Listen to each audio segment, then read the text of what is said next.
E a carta de Paulo aos Filipenses, que é a carta da alegria, foi escrita para apontar-nos, identificar-nos quais são esses ladrões da alegria. Cada capítulo desta carta trata de um ladrão diferente. Então vamos ver o primeiro ladrão, capítulo 1, versículo 12. Confira aí comigo. Paulo diz assim: meus irmãos, eu quero cientificar-vos que as coisas que me aconteceram têm antes contribuído para o progresso do Evangelho. Por exemplo, Timóteo assim: Timóteo, as coisas que me aconteceram não roubaram a minha alegria, mas contribuíram para o progresso do Evangelho. E o primeiro ladrão da alegria são as circunstâncias. Porque as coisas que nos acontecem são as circunstâncias da vida.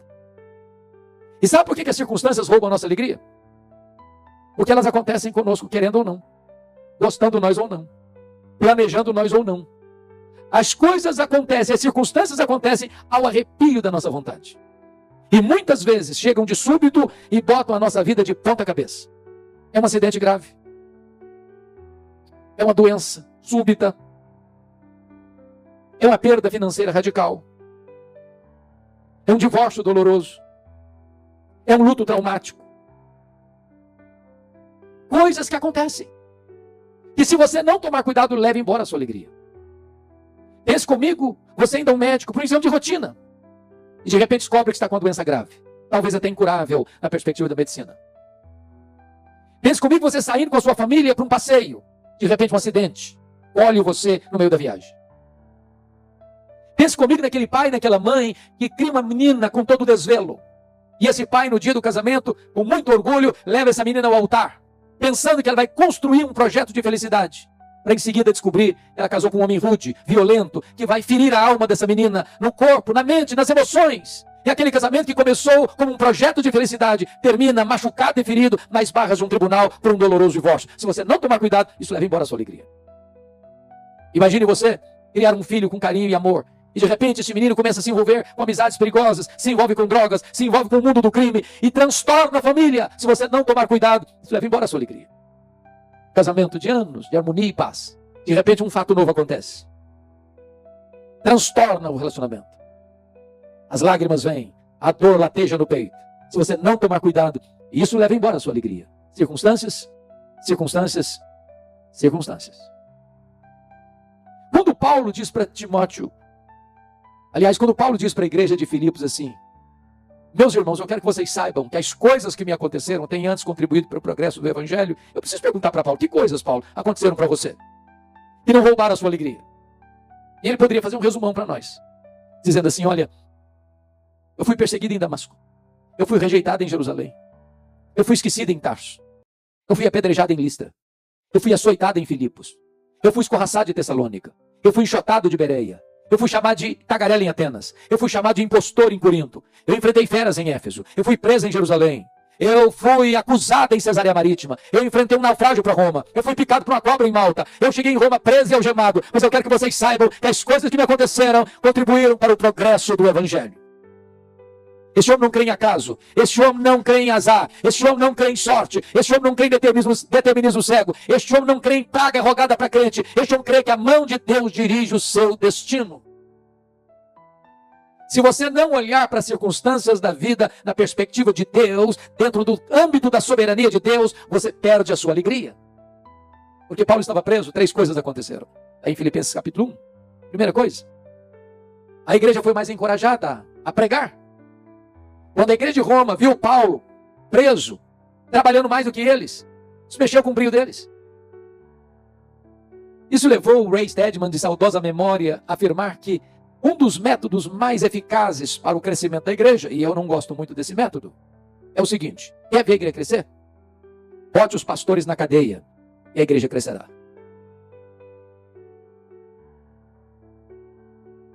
Porque Paulo estava preso, em segundo lugar, diz ele, toda a guarda pretoriana tomou conhecimento das minhas cadeias em Cristo. O que significa isso? Ele ficou 2 anos preso sob a égide do imperador Nero. Ele era um cidadão romano. E todo dia, um soldado da guarda pretoriana tinha que estar algemado com ele. 3 turnos por dia. O que Paulo fez com eles? Evangelho neles, evangelho neles, evangelho neles. Mas a guarda pretoriana o que era? Era a guarda de elite do imperador. Eram 16 mil soldados da mais alta patente do império. Era gente que corria livremente pelos corredores do palácio e tinha influência política no império. Se Paulo estivesse solto, ele jamais teria alcançado a elite de Roma. Mas aprove a Deus que eu estivesse preso para que a elite de Roma estivesse diante dele e ele tendo a oportunidade de pregar o evangelho para eles. Porque Paulo estava preso em terceiro lugar, ele não podia visitar as igrejas. O que ele fez? Começou a escrever cartas. As cartas da primeira prisão, Efésios, Filipenses, Colossenses, Filemão. Se Paulo estivesse solto, muito provavelmente nós não teríamos essas joias na nossa Bíblia. Quando você pensa que a sua vida está de ponta cabeça, na verdade Deus está escrevendo o capítulo mais emocionante da sua história. Porque Ele trabalha não contra nós, mas Ele trabalha por nós. Não há Deus como nós. E você pode dizer, todas as coisas cooperam para o bem daqueles que amam a Deus. Então olhe para as circunstâncias da vida na perspectiva da soberania e da providência de Deus. Porque se você assim não fizer, as circunstâncias podem roubar a sua alegria. Vamos ao segundo ladrão da alegria. Confira comigo o capítulo 2, versos 3 a 5. Paulo diz assim: nada façais por partidarismo ou vanglória, mas por humildade, considerando cada um outro superior a si mesmo. Não tem vista o que é propriamente seu, senão também o que cada qual que é dos outros. Tende em vós o mesmo sentimento que houve também em Cristo Jesus. O segundo ladrão da alegria são as pessoas. As pessoas. E eu preciso lhe afirmar que as pessoas nos fazem sofrer mais do que as circunstâncias. Nós choramos mais por causa de gente do que por causa de coisas. Sabem por quê, irmãos? Porque as pessoas nos decepcionam. E nós decepcionamos as pessoas. Nós não somos uma pessoa perfeita. Nós não nos casamos com uma pessoa perfeita. Nós não temos filhos perfeitos. Nós não frequentamos uma igreja perfeita. Nós não vivemos uma sociedade perfeita. Então nós vamos machucar as pessoas e as pessoas vão nos machucar. Por isso, não tem vida saudável, não tem casamento saudável, não tem família saudável, não tem igreja saudável sem o exercício do perdão. Sem perdão nós adoecemos. Eu preciso dizer para você que se você não perdoar, você não pode adorar a Deus. Você não pode ofertar no altar. Você tem suas orações interrompidas. Se você não perdoar, você não pode ser perdoado. Se você não perdoar, você entrega aos verdugos da consciência, aos flageladores da alma. Você não tem paz. Mas perdão é uma necessidade. É uma necessidade. Não é fácil, mas é necessário.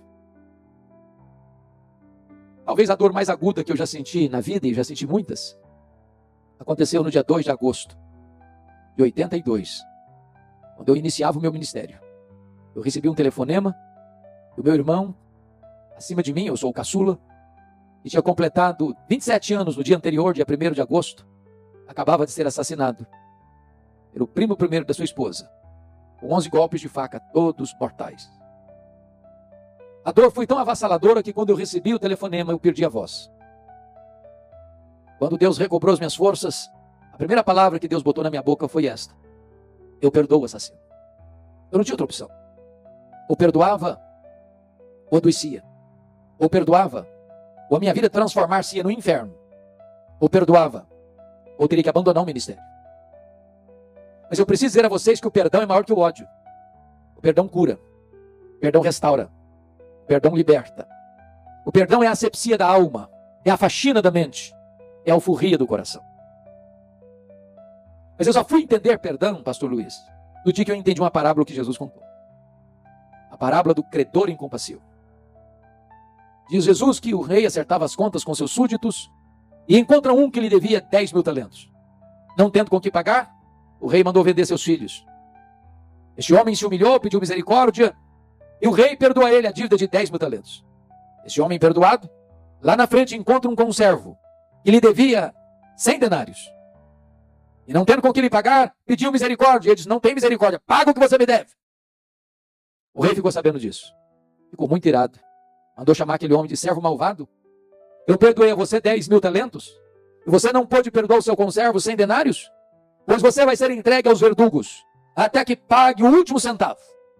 E Jesus termina a parábola assim: assim vosso Pai Celeste vos fará, se do íntimo não perdoardes uns aos outros. A parábola terminou e eu não entendi quase nada. Quase nada. Eu não sei quanto vale 10 mil talentos. Eu também não sei quanto vale 100 denários. Isso não é a minha moeda. Na verdade, irmão, Jesus não contou apenas uma parábola, Jesus contou uma hipérbole, um exagero. Nenhum judeu podia dever 10 mil talentos no primeiro século. Nenhum judeu. O que são 10 mil talentos? Um talento são 35 quilos de ouro. 10 mil talentos são 350 mil quilos de ouro. São 10 caminhões truques lotados de barra de ouro. Para vocês terem uma ideia, todos os impostos da Galileia, Pérea, Judéia e Samaria eram 800 talentos por ano. 10 mil talentos eram todos os impostos da nação durante 13 anos. Naquela época, o salário de um trabalhador era 1 denário por dia. Para um homem ganhando 1 denário por dia, juntar 10 mil talentos, ele teria que trabalhar 150 mil anos. Conclusão, a dívida era o quê? Impagável. Mas por que Jesus usou essa cifra tão exagerada? Para mostrar para você e para mim que este é o tamanho da dívida que nós temos com Deus. Ela é impagável e Deus não a perdoou completamente. Esse homem perdoado não consegue perdoar o seu conservo 100 denários. Mas o que são 100 denários? São 3 meses e 10 dias de trabalho. Quem acabara de receber um perdão de 150 mil anos não consegue dar um perdão de 3 meses e 10 dias. Mas qual a proporção de 10 mil talentos para 100 denários? 10 mil talentos são 600 mil vezes mais do que 100 denários. Quem receber um perdão 600 mil vezes maior não consegue liberar um perdão 600 mil vezes menor. Sabe o que Jesus está querendo dizer com isso? Você nunca pode dizer, eu não perdoo fulano, eu não perdoo Beltrano, eu não perdoo ciclano, porque fui humilhado demais, machucado demais, ferido demais. A Bíblia diz que nós devemos perdoar, assim como Deus em Cristo nos perdoou. E como é que Deus nos perdoou? Ele perdoou os nossos pecados e deles não mais se lembra. Talvez você diga assim, pastor, mas é aqui que eu me encrenco. E perdoar até eu perdoo, mas esquecer eu não consigo não. Então, deixa eu fazer uma perguntinha, você não consegue esquecer mesmo não? Não consegue? Bom, se você não consegue esquecer, eu tenho algo a lhe dizer nesta noite. Se você não consegue esquecer, eu preciso dizer que você não tem amnésia. É uma boa notícia. Você não tem amnésia. Então deixa eu lhe dizer, quando a Bíblia diz que Deus perdoa e esquece, a Bíblia não quer dizer que Deus tem amnésia. Deus não tem perda de memória. Deus é onisciente. Mas então o que a Bíblia quer dizer que Deus perdoa e esquece? A Bíblia quer dizer que Deus nunca mais joga no seu rosto o pecado que Ele perdoou você. Que Deus nunca mais cobra uma dívida que Ele já perdoou você. Então perdoar é lembrar sem sentir dor. Você vai lembrar porque isso não depende de você. Mas quando aquela situação vier à sua mente, você vai resolver, vai dizer o seguinte, está perdoado, essa dívida já está paga, eu não sofro mais, isso está resolvido. Resolvido, resolvido, resolvido. Deixa eu lhe dizer algo. Perdão é uma questão de bom senso. Guardar mágoas é a mesma coisa de você beber um copo de veneno pensando que o outro é quem vai morrer. Guardar mágoas é autofagia, é autodestruição. Guardar mágoas é você conviver 24 horas por dia com a pessoa que você menos gostaria de conviver na vida. Se você guardar mágoas, você vai viver numa masmorra emocional. Você vai chegar em casa cansado e a pessoa deita do seu lado e tira o seu sono. Você vai chegar em casa com fome, a pessoa se assenta com você e tira o seu apetite. Você vai sair de férias com a família, a pessoa pega carona com você, estraga suas férias. A única maneira de você ter saúde emocional e espiritual é perdoar, perdoar, perdoar. A igreja de Filipos, portas para fora, é uma igreja maravilhosa. A única igreja que se associou com Paulo em dar e receber. Ela ajudou Paulo em Corinto. Ela ajudou os pobres da Judéia. Ela ajudou Paulo quando ele estava preso em Roma. Era uma igreja missionária, mas portas para dentro a igreja era um problema. Até as mulheres brigavam na igreja. Capítulo 4, verso 2, Paulo diz assim, rogo a Evódia, rogo a Sintique, pensem em concordamento do Senhor. As irmãs estavam batendo cabeça dentro da igreja. Tinha gente na igreja que trabalhava desde que ele aparecesse, vanglória. Tinha gente que trabalhava desde que o grupinho dele aparecesse, partidarismo. Tinha gente que só pensava nele mesmo. Talvez ele falou, Paulo, você que não está aqui, Paulo. A situação está difícil. Tem crente aqui nessa igreja que dá azia em copo de bicarbonato. Aí Paulo diz assim, então, tende em vós o mesmo sentimento que houve também em Cristo Jesus. Porque ele, sendo Deus, não julgou como usurpação ser igual a Deus. Ele a si mesmo se esvaziou e assumiu a forma de servo e humilhou-se até a morte, morte de cruz. E quando ele estava lá na cruz, ele disse, Pai, perdoa-lhes porque não sabem o que fazem. Se você não perdoar, se você não zerar a conta todo dia, eu vou lhe garantir uma coisa, as pessoas vão roubar a sua alegria. Vamos ao terceiro ladrão? Terceiro ladrão da alegria. Confira aí comigo, capítulo 3, versículo 19.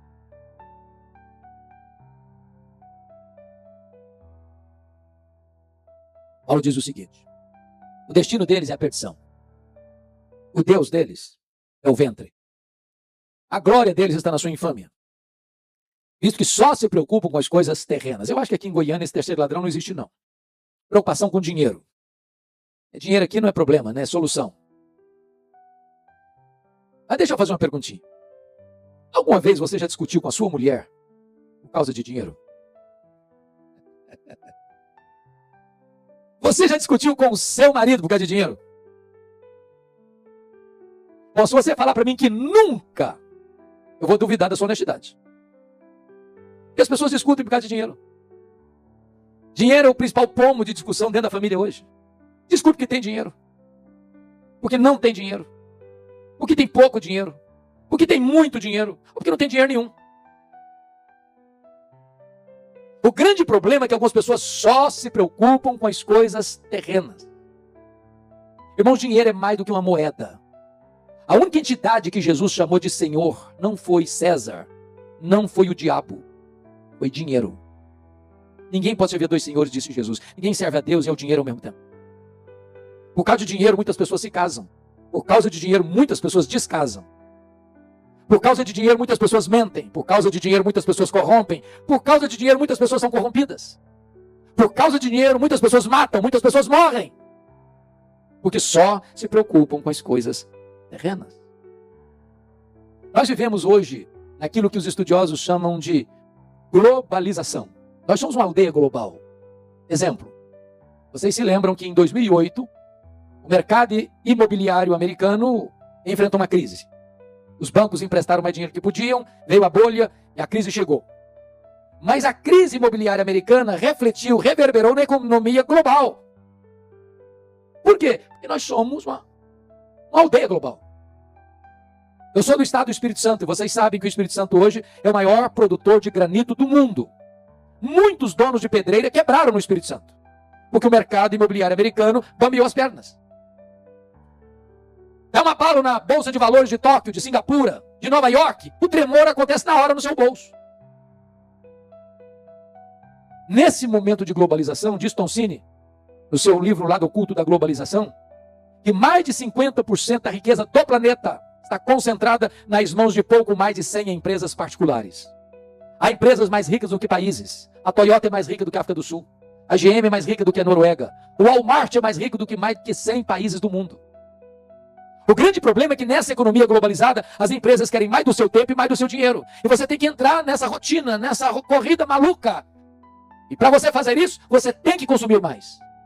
Eu exemplifico. Na década de 50, alguns já tinham nascido aqui, nós consumíamos 5 vezes menos que consumimos hoje. Não éramos menos felizes, não. Quer um exemplo?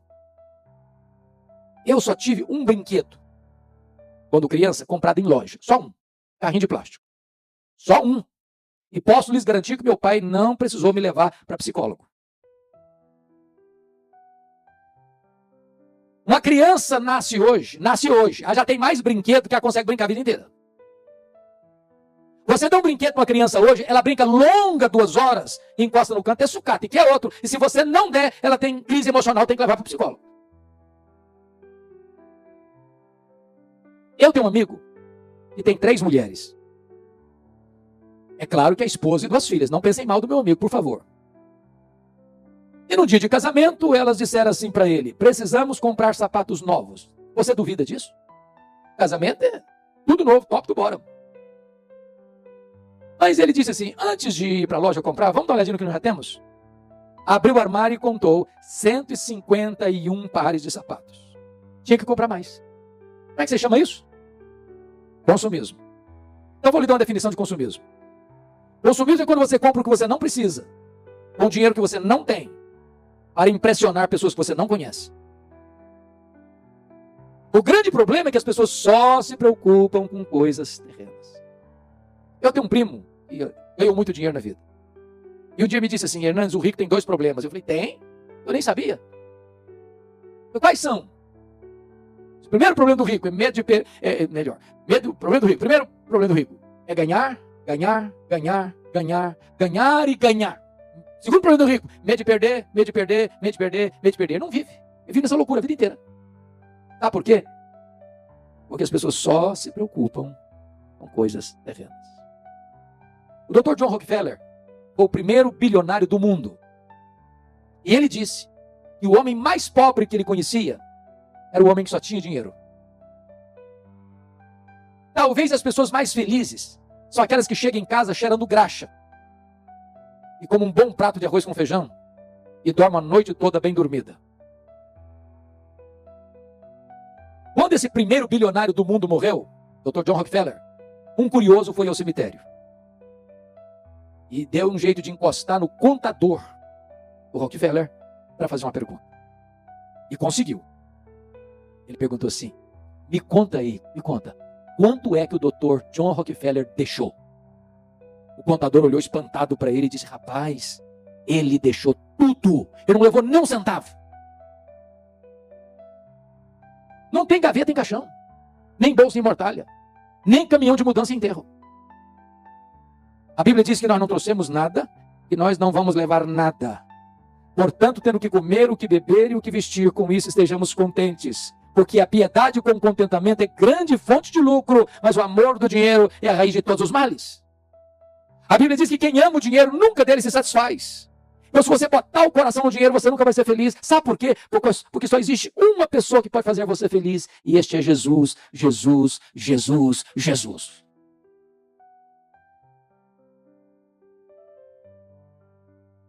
O mundo vai dizer para você que o dinheiro é necessário para fazer você feliz.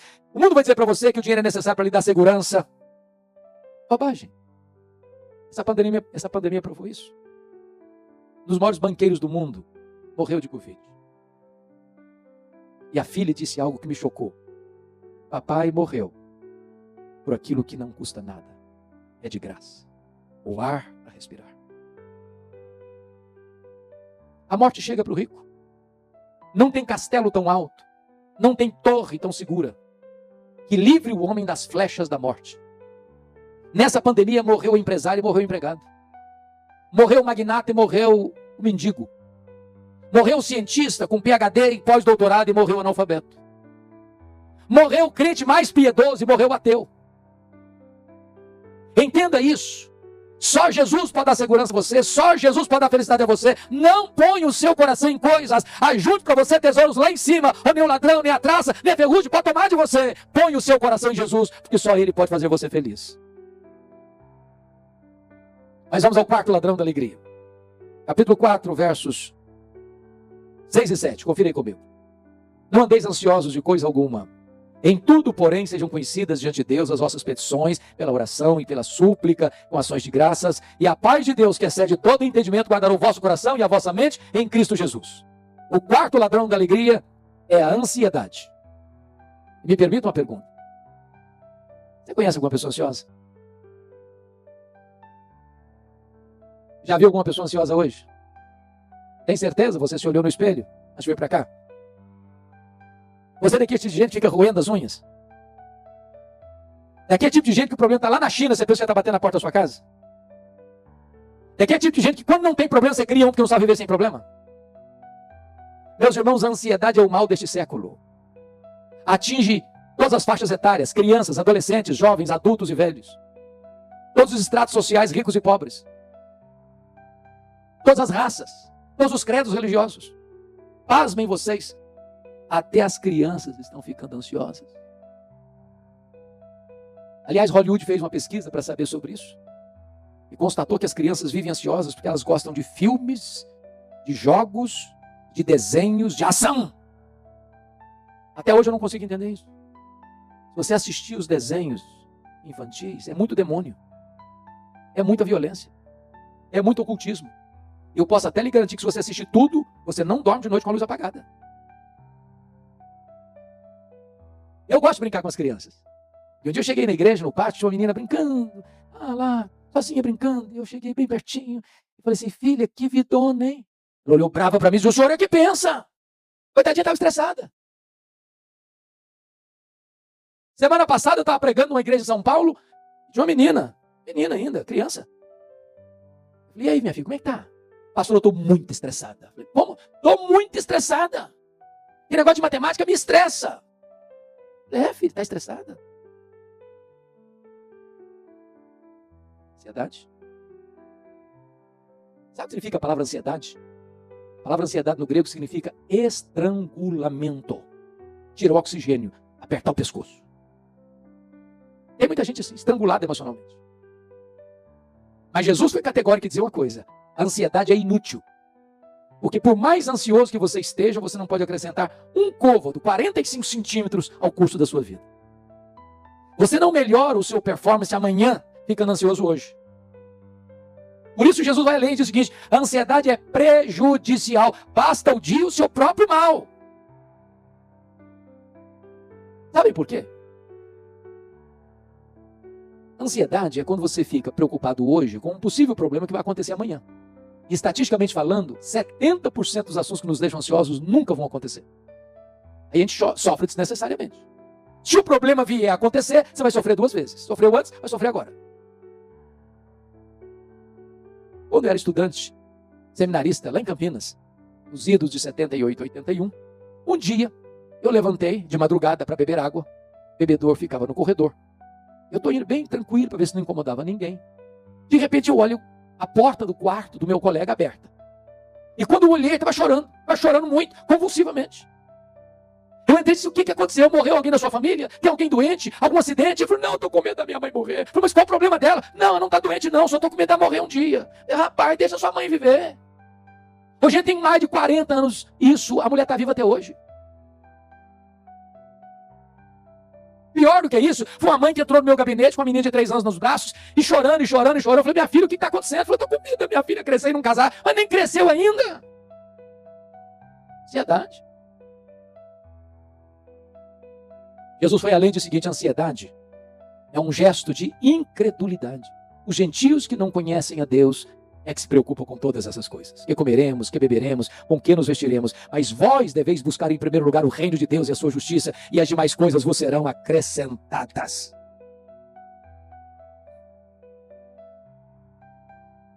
Aí você pode perguntar, pastor, mas como é que se cura a ansiedade?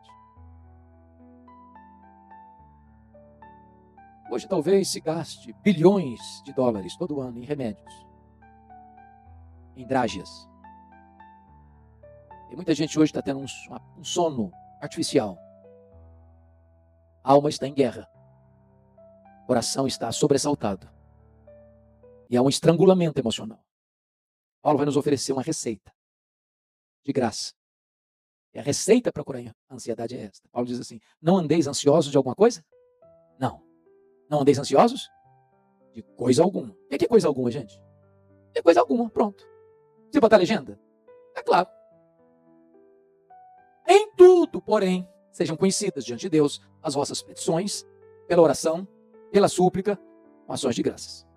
Então vamos entender o que Paulo está falando aqui. A palavra oração aqui é a mesma palavra no grego para adoração. Então Paulo está falando de 3 coisas. Você cura a ansiedade quando você adora a Deus, quando você pede ou suplica a Deus e quando você dá graças a Deus. Agora, você sabia qual é a diferença entre adorar a Deus e dar graças a Deus? Qual a diferença? Você adora a Deus por quem Deus é. E você dá graças a Deus por aquilo que Deus faz. Então eu vou seguir o conselho de Paulo e vou fazer uma oração de adoração.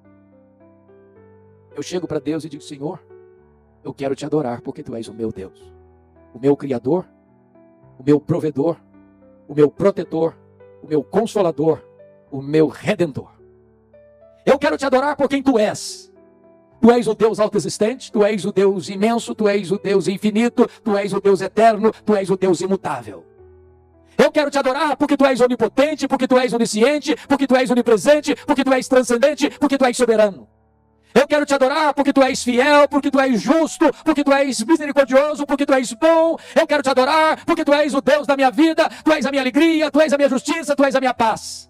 Eu quero te adorar porque tu és o meu pastor, porque tu és o meu salvador, o meu redentor. Eu quero te adorar porque tu verteste o teu sangue na cruz para ser o meu redentor. Eu quero te adorar porque tu és a minha esperança, porque tu és a minha paz, porque tu és a minha alegria. Eu quero te adorar porque tu és tudo na minha vida. Em nome de Jesus, amém.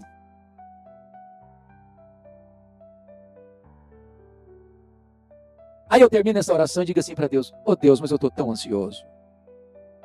Não combina mais. Você retira a oração ou retira a ansiedade?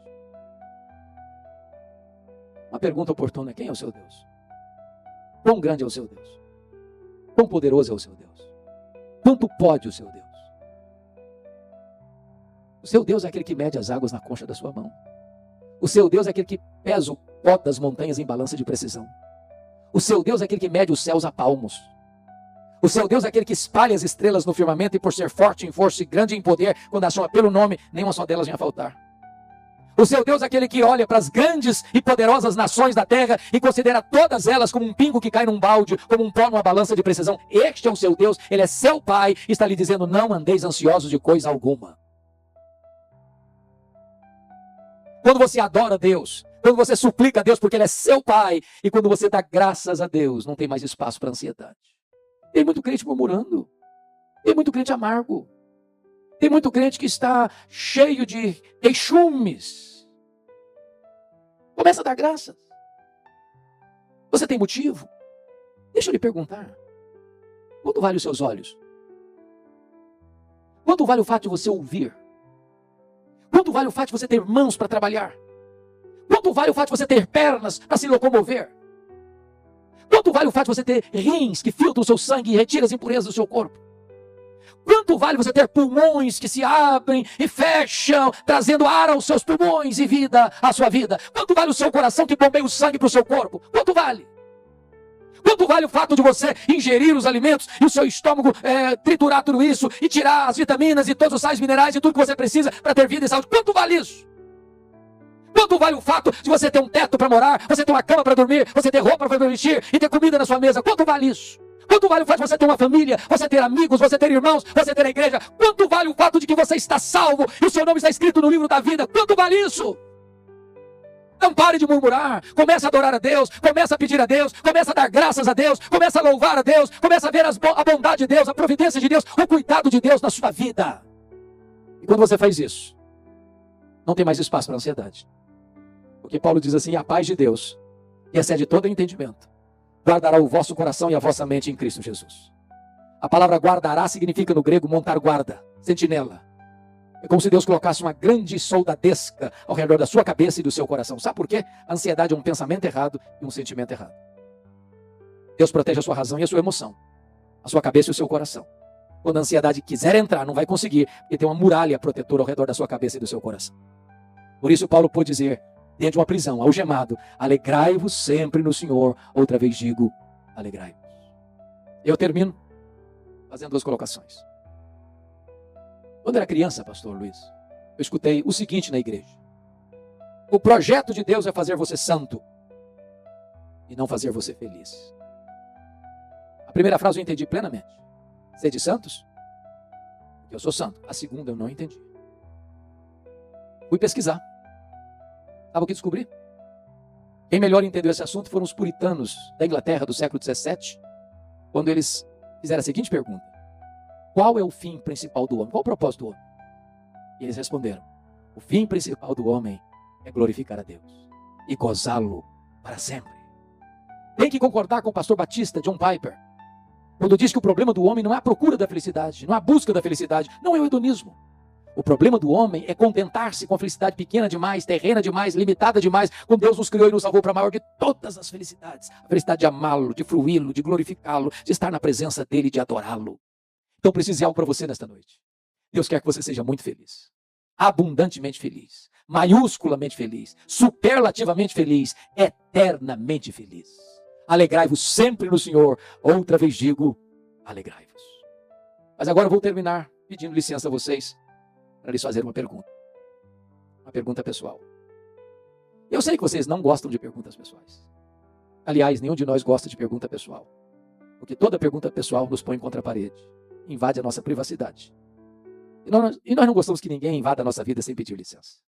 Mas vou lhe fazer essa pergunta como se nós estivéssemos numa conversa bem íntima e particular. E a pergunta é esta: você é uma pessoa feliz?